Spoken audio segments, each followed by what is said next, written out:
Bismillahirrahmanirrahim. Assalamualaikum warahmatullahi wabarakatuh. Kami dari kelompok 2 akan mempresentasikan mengenai hakikat perkembangan kognitif. Sebelum masuk ke materi, perkenankan saya dan teman-teman saya untuk memperkenalkan diri terlebih dahulu. Nama saya Nisa Yustina Fitri, selanjutnya ada Ibu Intan Nur Latifah, Ibu Rina, dan Ibu Syifa Fauziah. Untuk mengefektifkan waktu, mungkin materi pertama akan dijelaskan oleh saya sendiri. Perkembangan kognitif adalah perkembangan dari pikiran, sedangkan pikiran adalah bagian dari otak. Bagian yang digunakan yaitu untuk pemahaman, pengertian, pengetahuan, dan penalaran. Kemampuan kognitif diperlukan oleh anak dalam rangka mengembangkan pengetahuannya tentang apa yang mereka lihat, dengar, raba, rasa, ataupun cium melalui panca indera yang dimilikinya. Perkembangan kognitif juga menggambarkan bagaimana pikiran anak berkembang dan berfungsi untuk dapat berpikir. Untuk materi selanjutnya, saya persilahkan kepada teman-teman saya untuk menyampaikan materinya.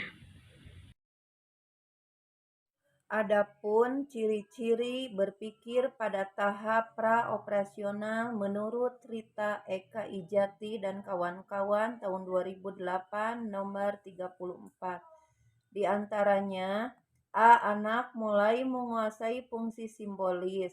Anak telah mampu bermain pura-pura dan kemampuan bahasanya semakin sistematis. B. Anak suka melakukan peniruan atau imitasi dengan apa yang dilihatnya. C. Cara berpikir anak yang egosentris, di mana anak belum mampu membedakan sudut pandang seseorang dengan sudut pandang orang lain. D.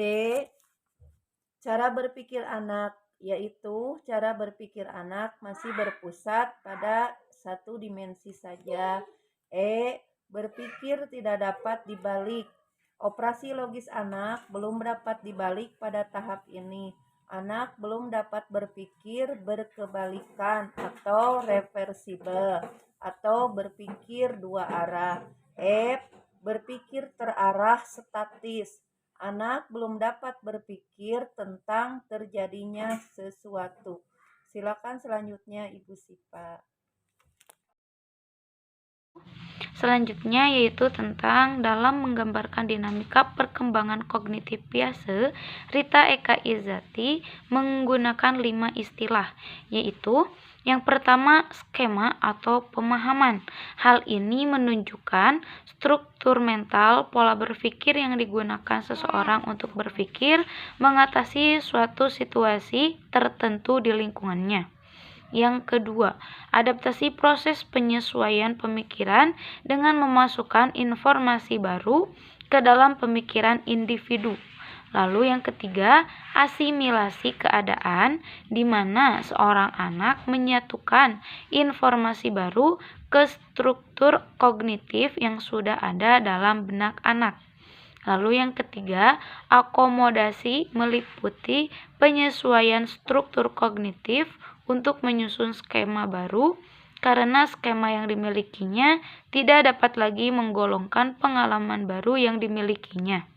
Lalu yang kelima yaitu equilibrium proses belajar melewati tahap disequilibrium menuju tahap equilibrium. Equilibrium adalah kemampuan seseorang untuk menyeimbangkan antara asimilasi dan akomodasi. Disequilibrium semisal kok ada binatang tidak berkaki misalkan. Kemudian menuju tahap ekuilibrasi, mencari jawaban, dan akhirnya menjadi equilibrium atau ditemukan solusi. Sekian yang dapat saya sampaikan. Wassalamualaikum warahmatullahi wabarakatuh. Faktor-faktor yang mempengaruhi perkembangan kognitif. Yang pertama, keturunan. Teori hereditas atau nativisme pertama kali dipelopori oleh seorang ahli filsafat, Schopenhauer. Dia berpendapat bahwa manusia lahir sudah membawa potensi-potensi tertentu yang tidak dapat dipengaruhi lingkungan. Berdasarkan teorinya, taraf intelijensi sudah ditentukan sejak anak dilahirkan, sejak faktor lingkungan tak terarti. Pengaruhnya, para ahli psikologi berpendapat bahwa taraf intelijensi 75-80% merupakan warisan atau faktor keturunan. Pembawaan ditentukan oleh ciri-ciri yang dibawa sejak lahir. Meskipun anak-anak menerima latihan dan pelajaran yang sama, perbedaan-perbedaan itu masih tetap ada. Yang kedua, faktor lingkungan. Teori lingkungan atau empirisme dipelopori oleh John Locke. Dia berpendapat bahwa manusia dilahirkan sebenarnya suci, seperti kertas putih atau tabula rasa. Menurut pendapatnya, perkembangan manusia sangatlah ditentukan oleh lingkungan. Berdasarkan pendapat John Locke tersebut, perkembangan taraf intelijensi sangatlah ditentukan oleh pengalaman dan pengetahuan yang diperolehnya dari lingkungan hidupnya. Yang ketiga, kematangan. Tiap organ fisik maupun psikis dapat dikatakan telah matang jika ia mencapai kesanggupan menjalankan fungsinya. Kematangan berhubungan erat dengan usia kronologis. Yang keempat, pembentukan.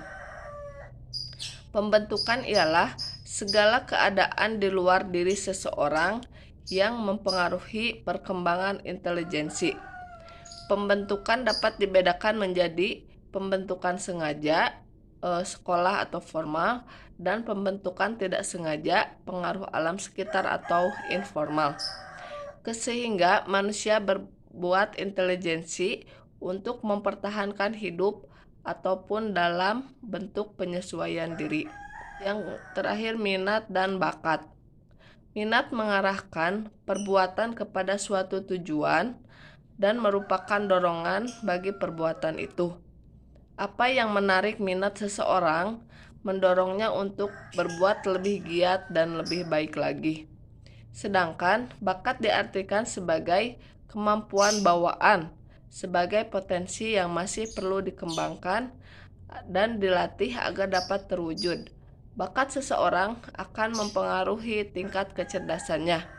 Artinya, seseorang yang memiliki bakat tertentu akan semakin mudah dan cepat mempelajari hal tersebut.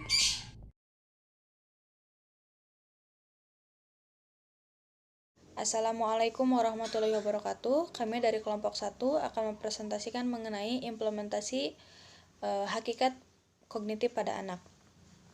Sebelumnya, perkenankan saya untuk memperkenalkan anggota kelompok kami, yaitu yang pertama saya sendiri, Antos Alafia Ansori, kemudian ada Lis Lisnati, Mila Khairunisa, dan Tuti Mulyani. Untuk mengefektifkan waktu, saya persilahkan teman-teman untuk menyampaikan materinya. Assalamualaikum warahmatullahi wabarakatuh. Terima kasih kepada MC yang telah memberikan waktunya kepada saya. Di sini saya akan menyampaikan contoh kegiatan kognitif anak dan perkembangannya. Contoh kegiatan kognitif anak sangat banyak.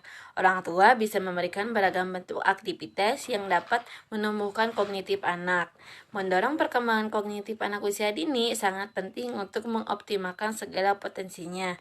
Kemampuan kognitif berkaitan dengan kemampuan berpikir seorang anak. Kemampuan ini sudah ada sejak anak berusia 0-1 tahun. Seiring bertambahnya usia, kognitif pada anak akan tumbuh dan berkembang. Orang tua perlu mendukung upaya untuk meningkatkan kemampuan kognitif anak. Kemampuan kognitif pada anak memegang peranan yang sangat penting, apalagi bagi anak yang akan memasuki jenjang pendidikan formal di sekolah dasar. Dengan kemampuan kognitif yang optimal akan memudahkan anak menyerap dan memahami setiap materi yang diberikan di sekolah. Pada usia 5 tahun, kemampuan kognitif anak akan berkembang sangat pesat. Namun, perkembangan ini juga akan terus berjalan seiring umur yang bertambah hingga dewasa. Setiap orang tua pastinya mengharapkan anaknya berkembang dalam kemampuan kognitif sesuai dengan usianya.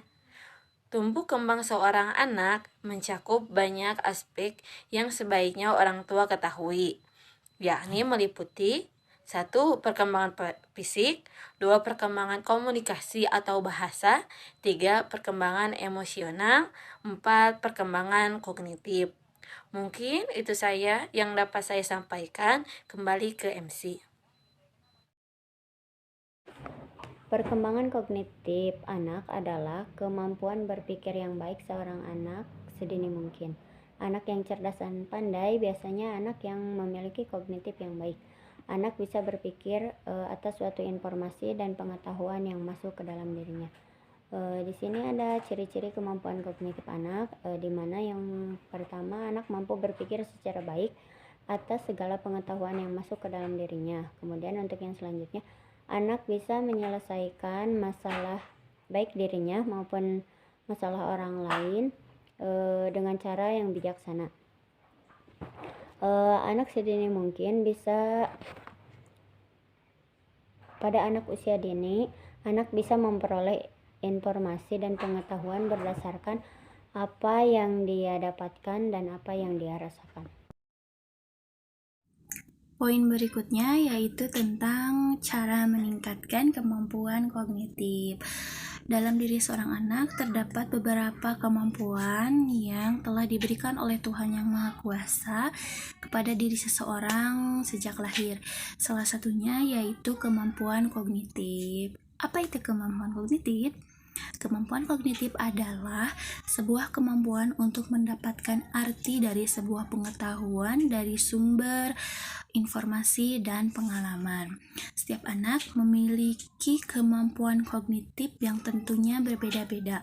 Kemampuan kognitif ini akan berkembang dengan baik seiring dengan bertambahnya usia seorang anak.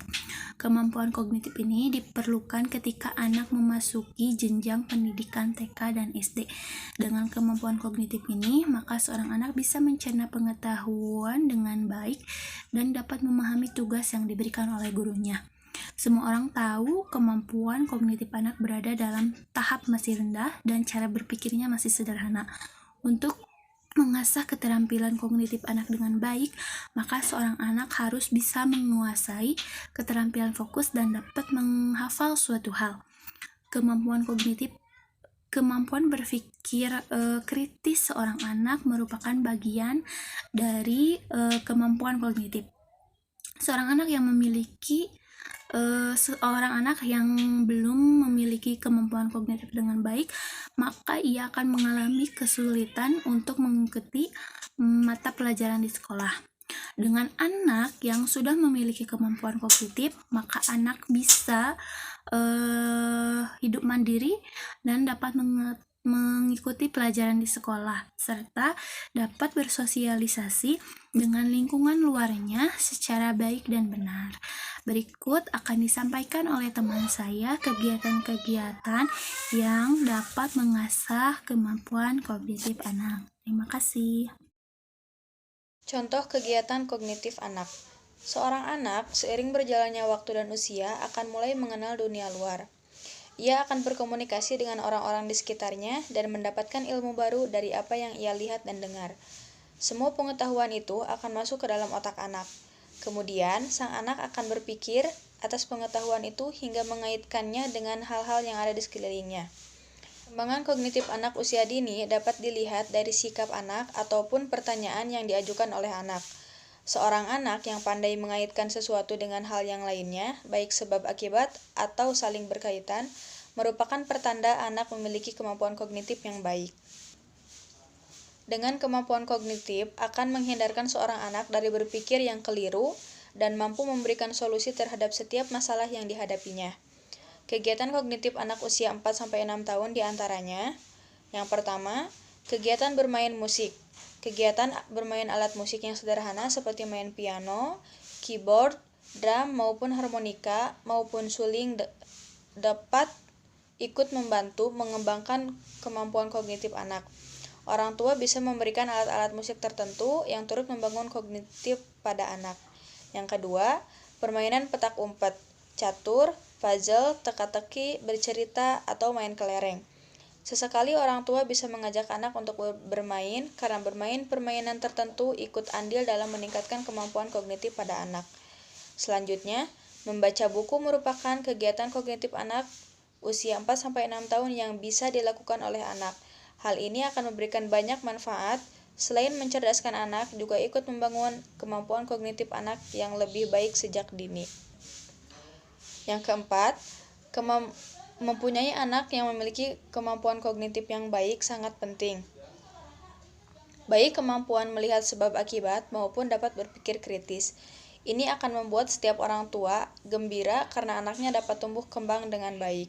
Yang terakhir, dengan memberikan berbagai contoh kegiatan kognitif anak, akan mendukung tumbuh kembang anak. Anak pun akan dapat melakukan analisis secara baik. Mereka akan berkembang pola pikirnya dan mampu mandiri serta memecahkan masalah yang dihadapinya dengan pikirannya sendiri yang kritis dan benar. Terima kasih, demikian yang bisa kami sampaikan. Mudah-mudahan bisa dipahami dan menjadikan ilmu baru untuk kita semua. Assalamualaikum warahmatullahi wabarakatuh.